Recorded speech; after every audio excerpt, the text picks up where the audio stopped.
Hi everyone, my name is Tara McGillicuddy, and in today's video, I'm going to be discussing the sextile that is going to be occurring on August 28th between Uranus in Gemini and Neptune in Aries. So, I love talking about the outer planets. I just feel really passionate about them because it's just undeniable how many shifts occur when these planets move and change signs. We all feel this on Earth, and it's just really undeniable. It's just this beautiful progression that occurs when the outer planet shifts signs, and it's ushering in unsurmounted change that we feel individually and collectively. So let's start by understanding Uranus and Neptune. Why are they important? So Uranus, I like to think of planets as the what. So it's the part of our psychological being that the planet symbolizes. And then I like to think of the signs kind of as the why. Why is this planet behaving the way it is? What is the end goal? So let's start with talking about Uranus. So Uranus recently moved into the sign of Gemini on July 7th of this year. Uranus has an 84-year orbit. So it takes this planet 84 years to complete an entire cycle around the zodiac. So it hasn't been in Gemini since the 1940s. So this is obviously a huge shift. And before we dive into what Uranus represents, I just want to go over a little bit of the historical context around Uranus the last time it was in Gemini, because if we want to think that history repeats itself, we can understand that similar themes are going to rise to the surface now that it's back in Gemini. So in the 1940s, between about 1941 and 1949, Uranus was last in Gemini. And what was going on during this time? Well, a lot. It was the latter part of World War II. We had the beginning of the Cold War. It was the atomic age. We had huge advancements going on in technology. The way we communicated was becoming rapid and far ahead of its time for that time. So communication about the war was happening on radio, mass communication, television. So we had mass media really developing then. And then we had, this push for freedom occurring, this push for change, this desire to liberate from how things had been. We had characters like Gandhi, who was demanding Indian independence. We had philosophical changes going on where books like George Orwell's 1984, which I really recommend to anyone who wants to really understand what was going on collectively in the collective psyche at the time, because this book talks about the human condition and issues around freedom and control. So that was really developing and setting into our collective psyche at the time. So fast forward to current time, and we have we have Uranus back in Gemini. Now, let's talk about what Uranus really represents. So Uranus is the part of us, because the planets are internal. They may seem external in the sky, but they have an energetic imprint that lives within us. Uranus is all about change. It's the part of us that feels compelled to individuate. By that, I mean to return to a psychologically whole and integrated person, free from the conditions that we were born into, the conditions that society and our culture has bestowed upon us. Uranus wants to free us from everything we thought we were and strip us raw, basically, so we can return to the essential nature, a full individuated self, free of conditions. So it's the unconditioned self. That's the Uranian impulse. And Uranus is like, you better change. You can't remain in your comfort zones, because nothing new is ever born in a comfort zone. So if you want to change your life, if you want something new, you better get out of that comfort zone, because where you are right now is limiting. It's keeping you stuck. So wherever Uranus is in our birth chart speaks a lot to the evolutionary journey of individuation. But we feel it so profoundly and intensely when it shifts signs. We all feel this now that Uranus has moved into Gemini. So it wants to free us, to liberate us from what we know. It demands it, really. And it also speaks to the instinct to leave the herd mentality. So that herd impulse where we want to follow the herd and be like everyone else and just fit in. Uranus is like, you can't remain one of the sheep, grazing in the field like everyone else. You got to go your own way. You got to figure out your own thing, because there's something more that you're not tapping into.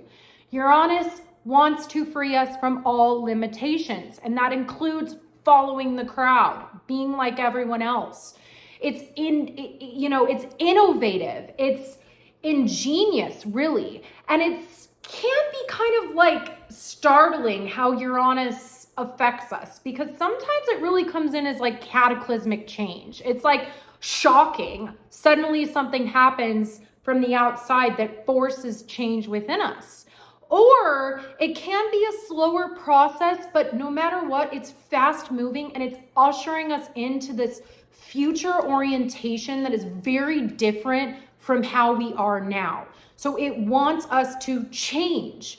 And it's not something to be scared of. This is really beautiful. I mean, don't we all want to change and be a better version than we are now? But the thing about it is that Uranus is like, no, you're not ever going to be perfect. You just need to be real. You need to be who you truly are, despite what society and the culture tells you you need to be. So that's Uranus, freedom from the known. It's freeing us from everything we know.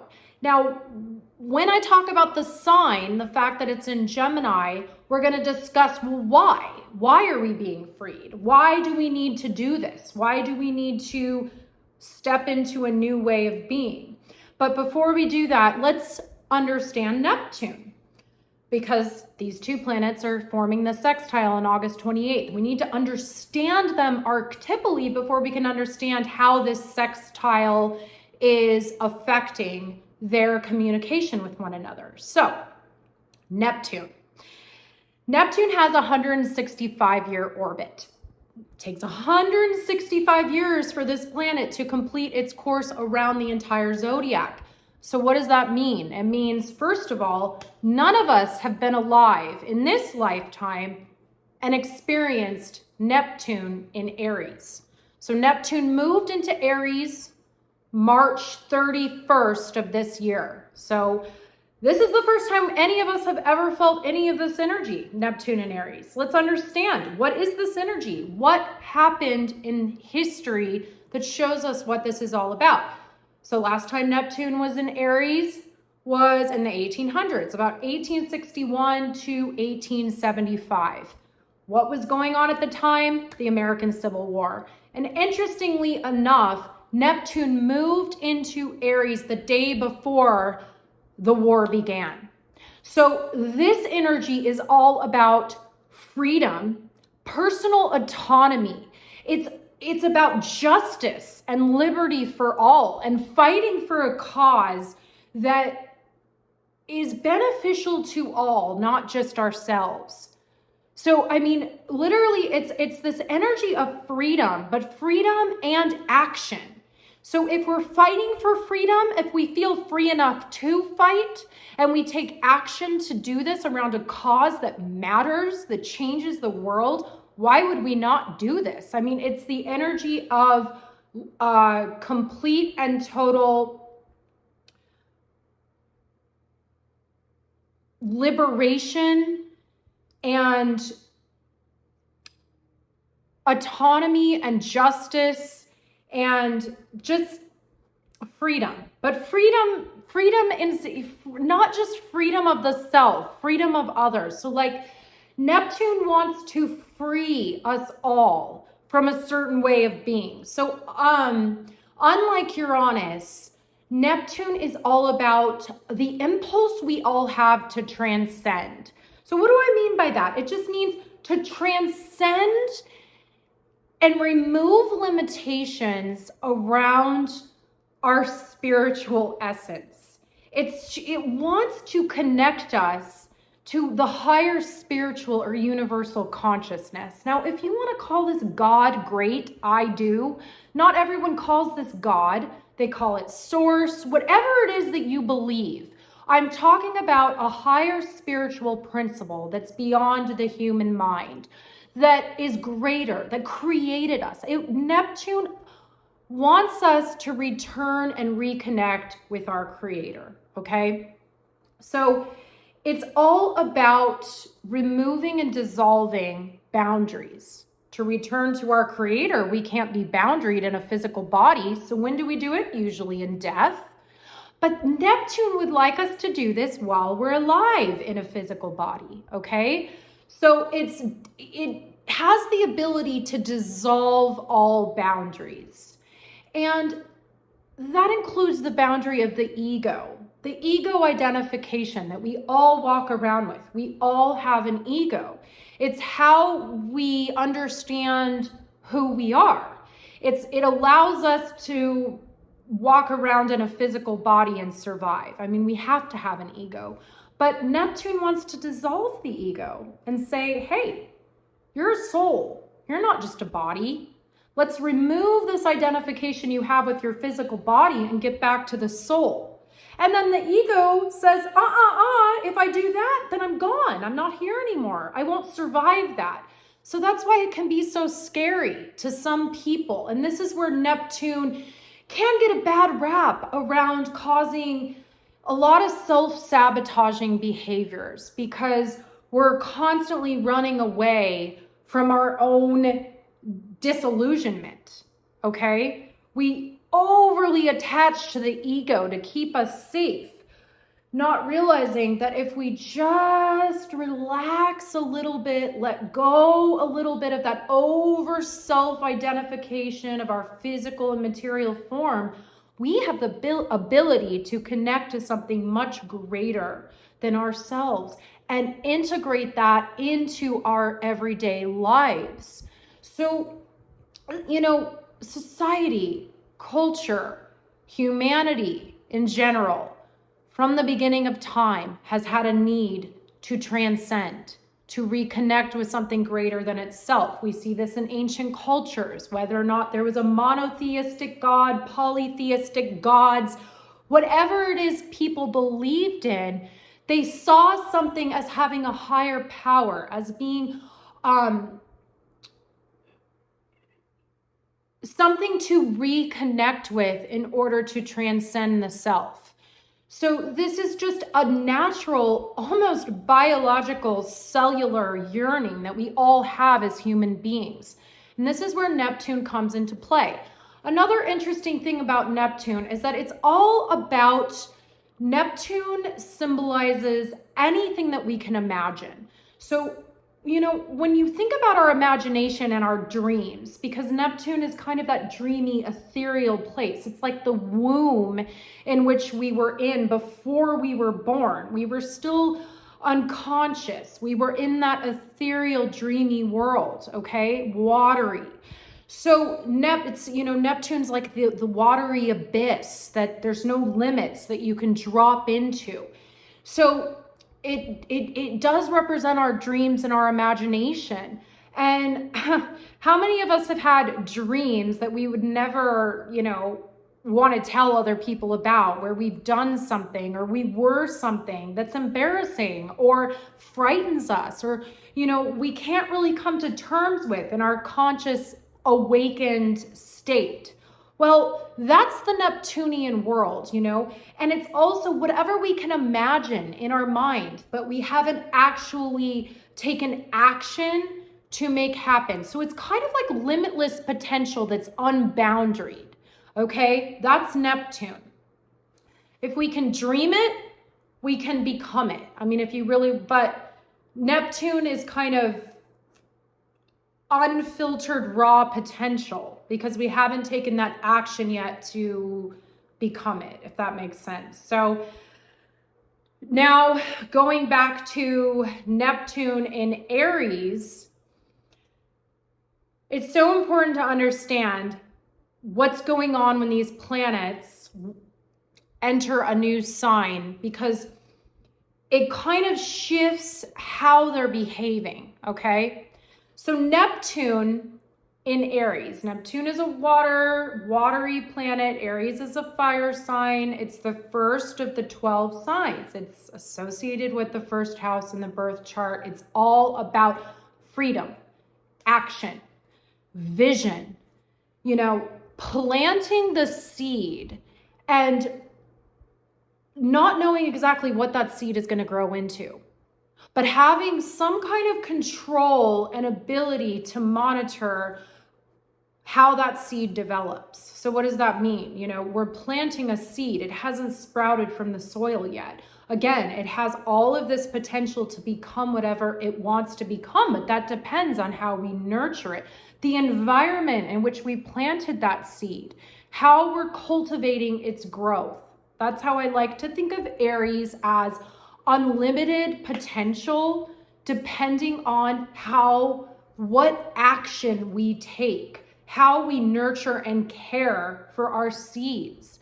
So if Aries is all about action and having a vision that coincides with the actions that we take, and Neptune is all about transcendence, breaking free from the limits of the physical body.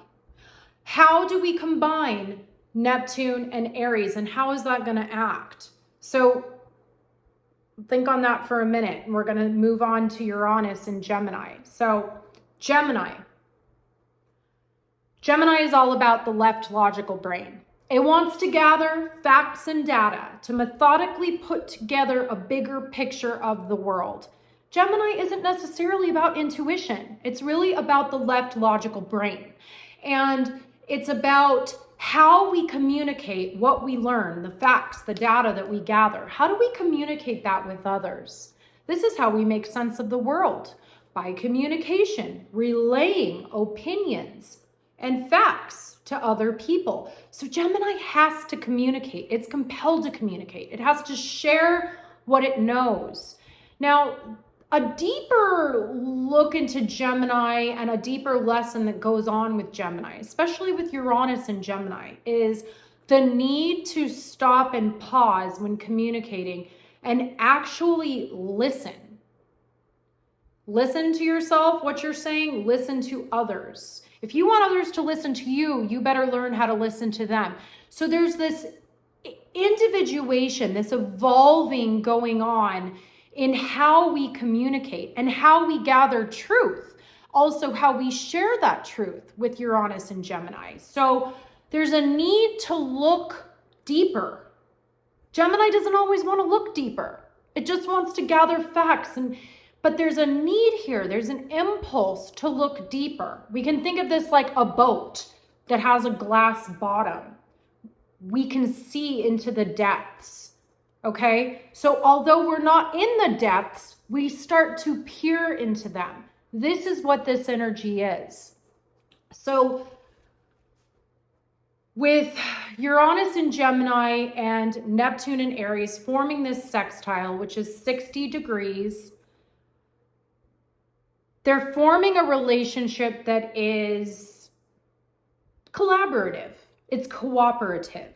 Sextile is not as disruptive and difficult and frustrating as other aspects, such as squares or oppositions or even conjunctions. So we don't have that frustrating intensity with a sextile.